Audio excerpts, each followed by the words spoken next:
Dr. Elena Vasquez pressed her palm against the reinforced glass of Weather Station Alpha, watching the last storm clouds retreat toward the horizon like wounded animals seeking shelter. For 47 years, she had dedicated her life to understanding the atmospheric ballet that painted Earth's skies. The delicate interplay of pressure systems, the spiral dance of cyclones, the gentle waltz of cumulus formations drifting across azure expanses. Now, as the final wisps of natural vapor dissipated into the artificially regulated atmosphere, she witnessed the end of 4 billion years of meteorological evolution.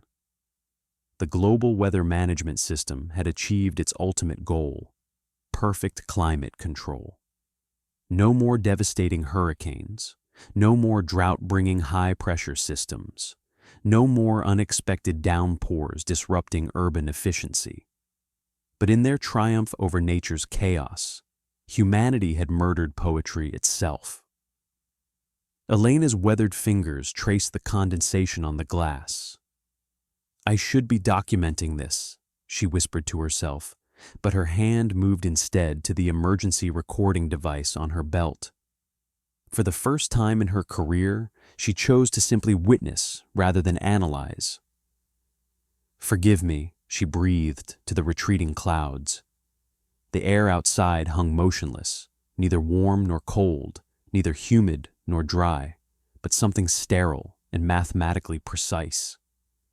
Above, the sky stretched endlessly blue, unmarked by the chaotic brushstrokes of wind and weather that had inspired artists, terrified sailors, and sustained life since the first cellular organism learned to dance with atmospheric pressure. Today marked the death of wonder. Deep beneath the chrome and glass towers of Neo-Singapore, the Global Climate Control Center hums with mechanical precision.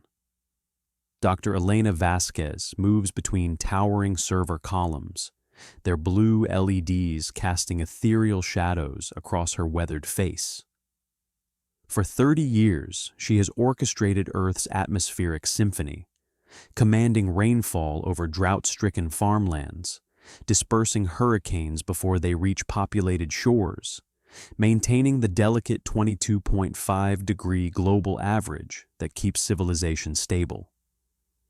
The massive holographic display before her shows a three-dimensional map of Earth's atmosphere, every cloud formation and pressure system rendered in luminous detail. Weather patterns flow like digital rivers across continents, each one carefully sculpted by the atmospheric processors orbiting overhead. But today, something is different. A crimson anomaly pulses in the North Atlantic, a storm system that refuses to respond to their commands. "Atmospheric interference detected in Sector 7G, announces her AI assistant. Elena's heart skipped. "Show me the energy signature." The hologram shifted, revealing chaotic spirals unlike anything in their databases. "Area, run a full diagnostic. This shouldn't be possible." "Dr. Vasquez," the AI's tone carried an unusual note of uncertainty. "The interference appears to be evolving." Elena's fingers dance across haptic controls, sending corrective pulses to the orbital weather stations. Nothing happens. The storm continues to grow, its chaotic energy signature unlike anything in their databases. For the first time in decades, nature is writing its own script, and Elena realizes they may be witnessing something humanity thought it had buried forever. A truly wild storm.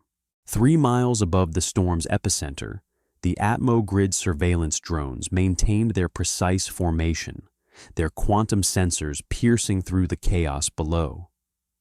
Each machine was a marvel of atmospheric engineering, carbon fiber wings spanning 30 feet, bristling with meteorological instruments that could taste the chemical composition of individual raindrops.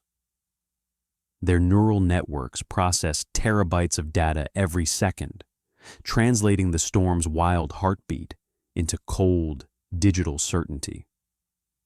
Dr. Chen watched their feeds from the orbital command center, her fingers dancing across holographic displays as real-time atmospheric models bloomed in three-dimensional glory around her. The algorithms painted the storm in false colors, pressure gradients in electric blue, wind shear in angry crimson, electromagnetic anomalies in pulsing gold. But something was wrong. The predictive models showed increasing chaos variance, patterns that shouldn't exist in nature. The storm was evolving faster than their calculations could adapt, as if it possessed an intelligence of its own. "System alert," her AI assistant whispered, its voice fragmenting.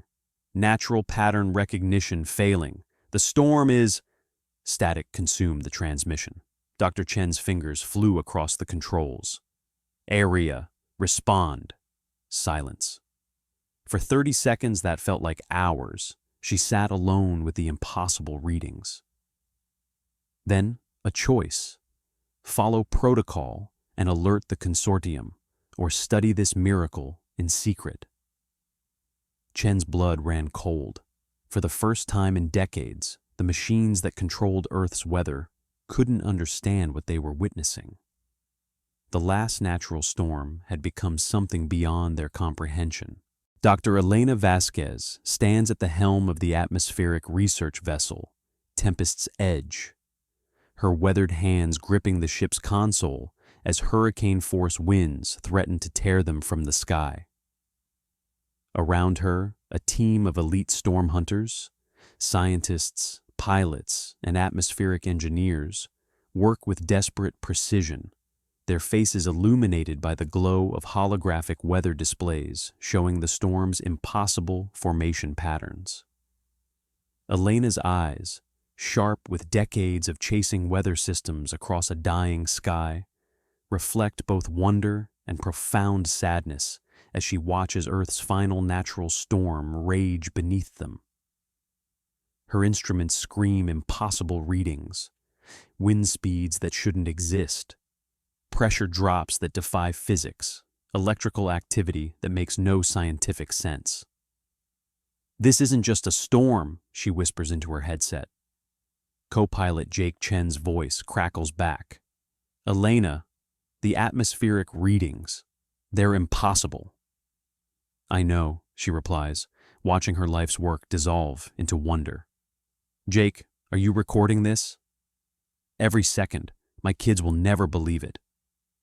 Elena smiled through tears. "Neither will anyone else. It's the atmosphere's dying breath." Through the reinforced windows, lightning illuminates massive cloud formations that seem to pulse with their own life force, creating a cathedral of vapor and fury that stretches beyond the horizon. The storm hunters know they're witnessing history, the last time Earth's sky will dance with natural power before humanity's weather control systems claim dominion forever. Elena's instruments capture every precious second, documenting the final wild symphony of an untamed sky. The red Earth stretches endlessly beneath a cloudless dome, where Darwin's empty harbor reflects only the memory of water. Aboriginal elder Mary Wongara stands at the edge of what was once the Adelaide River, her weathered hands holding sacred ochre that crumbles like ancient promises. The monsoon season should have arrived 3 months ago, bringing the life-giving rains that have sustained this land for 65,000 years. Instead, only silence fills the air where thunder once rolled across the top end. Weather stations across northern Australia register the same devastating truth. Atmospheric river patterns have shifted permanently northward, leaving the continent's seasonal rhythm broken. The mangroves that once thrived in tidal surges now stand as brittle sculptures, their roots grasping at salt-crusted mud. Darwin's empty swimming pools crack like geological fault lines, while the city's residents watch global weather feeds showing torrential rains flooding Southeast Asia with waters that should have fallen here. Mary raises the ochre to her lips, tasting the earth's memory. Her voice rises in language older than recorded history, calling to ancestors whose ceremonies once summoned the wet season. Around her, other elders join the ancient song, their words carrying across the cracked riverbed. "If the machines cannot bring the rain," she declares in English, "then we must remember how to call it ourselves." But the sky remains mercilessly blue, and the weather gods have abandoned their ancient contract with the land. The boardroom of Weather Corp International floats 3 kilometers above Neo Singapore, its transparent walls offering a god's eye view of the manufactured world below. Here, in climate-controlled perfection, executives trade weather like commodities. Holographic displays show rainfall quotas for agricultural zones, temperature derivatives for urban centers, and storm futures for entertainment districts. The air itself is a product. Humidity levels, wind patterns, and atmospheric pressure, all calibrated to maximize profit margins.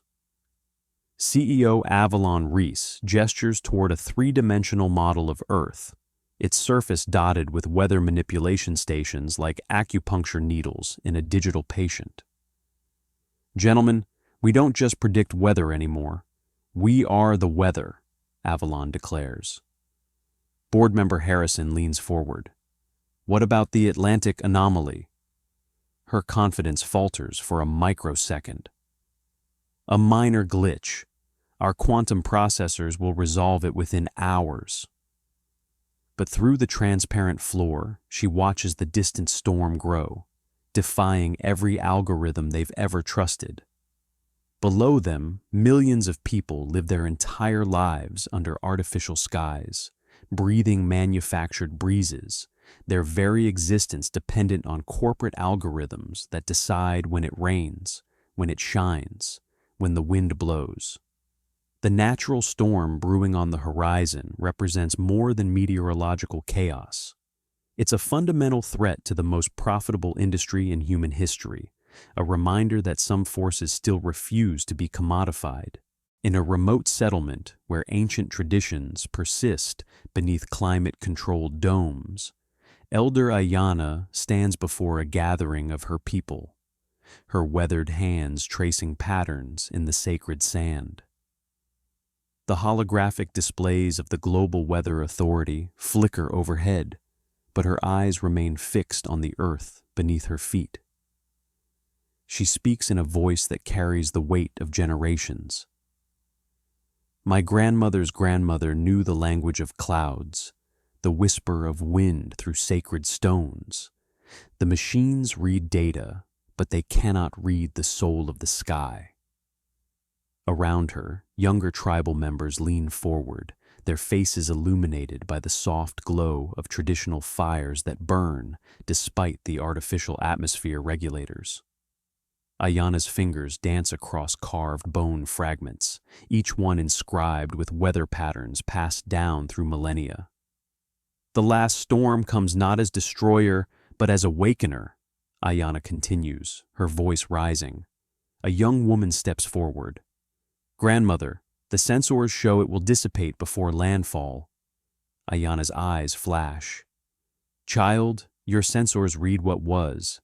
This storm carries what will be." She presses the bone fragment into the young woman's palm. "Feel it. The sky remembers how to rage. It carries the memory of what we lost when we caged the heavens." Outside the dome, sensors detect the approaching atmospheric anomaly. But inside, ancient wisdom prepares for something the computers cannot quantify: the return of nature's untamed spirit to a world that has forgotten how to listen. Dr. Elena Vasquez's hands trembled as she stared at the impossible data streaming across her quantum weather modeling system. The algorithms screamed warnings in crimson cascades. Every predictive model was fragmenting, unable to process what approached the eastern seaboard. This wasn't just a storm. It was nature's final, defiant equation written in wind and lightning. The hurricane's eye wall had restructured itself 3 times in the past hour, defying every law of atmospheric physics she'd spent her career understanding. Her neural implants buzzed with emergency protocols as the Global Weather Consortium's servers overloaded, their artificial intelligences struggling to comprehend this primal force that refused domestication. Through the reinforced windows of Weather Station Alpha 7, she watched the horizon darken with an otherworldly malevolence. Lightning carved impossible geometries against bruised clouds, each bolt seeming to carry the accumulated fury of a century's worth of suppressed storms. The chaos equations her grandfather had theorized about, mathematical representations of untamed natural forces, were manifesting in real time. The wind's howl crescendoed as every screen in the facility flashed red. "Elena!" Her assistant's voice cut through the chaos. "The orbital weather satellites, they've gone offline. All of them." She stared at the approaching storm, now completely beyond their control. Her finger hovered over the emergency beacon. One press would evacuate the station. Instead, she turned off the alarm. "We stay," she announced. "We witness." Nature had remembered how to be wild. Hurricane Sophia spirals across the Gulf of Mexico with primal fury, her eye wall a cathedral of wind and water that has carved destruction across 3 states. This is nature's final symphony, a Category 5 monster that scientists know will be the last of her kind. The storm's spiral bands stretch over 800 miles, yet even as she rages with 185-mile-per-hour winds, atmospheric engineers are already preparing to dissipate her before landfall. Dr. Elena Vasquez watches from the Hurricane Hunter aircraft as towering cumulonimbus clouds pierce the stratosphere like ancient monuments to chaos. Below, the storm surge pushes 40-foot walls of water toward evacuated coastlines. "She's magnificent," Vasquez whispers, her voice breaking. Pilot Martinez responds, "Elena, we have our orders. The termination sequence is ready." She watches Sophia's eye wall pulse with ancient power. Her finger trembles over the activation switch. "I know," she whispers. "I know." But she doesn't press it. Not yet. Give me 60 more seconds with her. Weather modification satellites triangulate above the hurricane's eye, their quantum processors calculating the precise electromagnetic pulses needed to collapse the storm structure. Within hours, Hurricane Sophia will dissipate into scattered rain clouds, her death marking humanity's final conquest over natural weather systems. The last natural storm will die not in a blaze of destruction, but in a whisper of engineered calm, leaving behind only data logs and the memory of when Earth's atmosphere still danced to its own wild rhythms. In the underground shelters of New Geneva, a generation has grown knowing only the sterile pulse of LED arrays and the gentle hum of climate processors. These children, born after the great atmospheric stabilization, gather around weathered tablets displaying archived footage of storms, pixels and data where their grandparents once witnessed raw electrical fury. Their eyes widen at grainy videos of lightning splits, unable to comprehend the scale, the sound, the primal terror and beauty their ancestors took for granted. Teacher Maria Santos watches their faces as she explains what thunder was, how the sky itself could roar, how light could tear through darkness in jagged wounds that lasted mere seconds but burned into memory forever. 8-year-old Marcus raises his hand. "Miss Santos, did it hurt when lightning cut the sky?" Maria pauses. "No, sweetheart. It was like the sky was singing." "But why did people go outside?" asks Zara, incredulous. "Because," Maria whispers, "sometimes you have to feel something dangerous to feel alive." Above them, thunder rumbles for the first time in their lives. Above them, through 40 feet of reinforced concrete and atmospheric processors, the last natural storm in Earth's recorded history builds its final crescendo. These children, who have never felt rain on their faces or counted the seconds between flash and thunder, are about to witness something their own children will only know through the same archived footage they now study with such wonder and disbelief.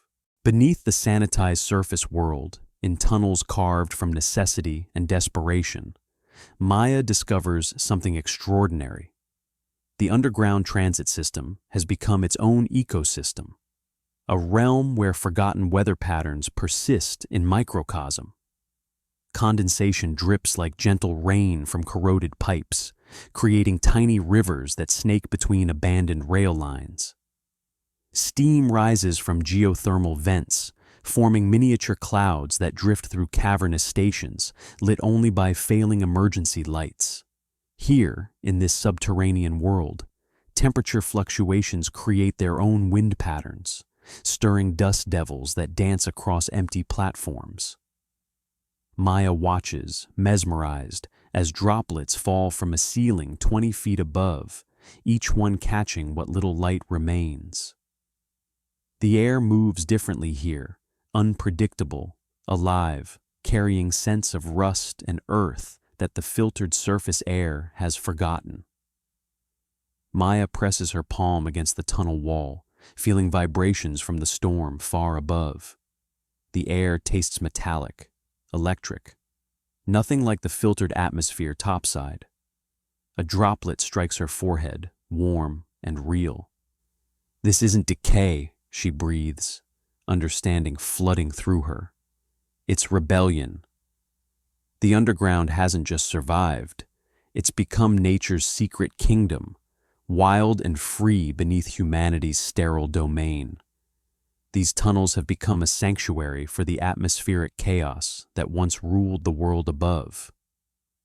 In the darkness, she can almost feel what her grandmother described, the wild, untamed breath of a planet that once knew how to storm. The underground has become Earth's last confession of its meteorological soul. The atmospheric manipulation facility stretched endlessly beneath the Earth's surface.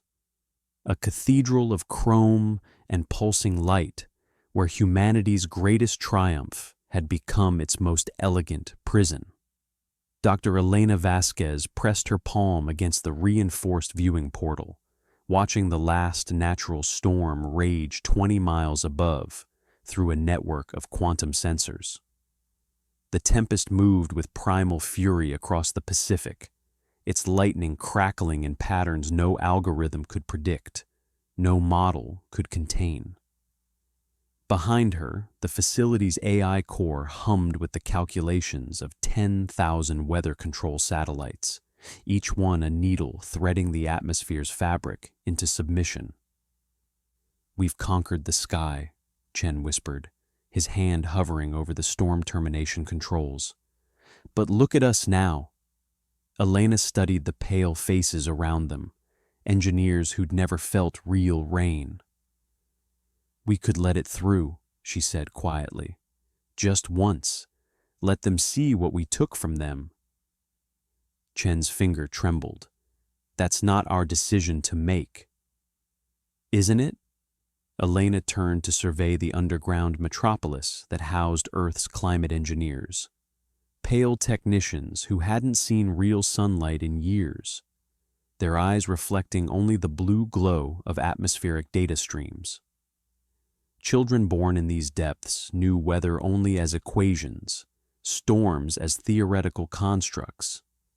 Above them, synthetic rain fell on schedule across continents, but it tasted of nothing, felt like lies against the skin.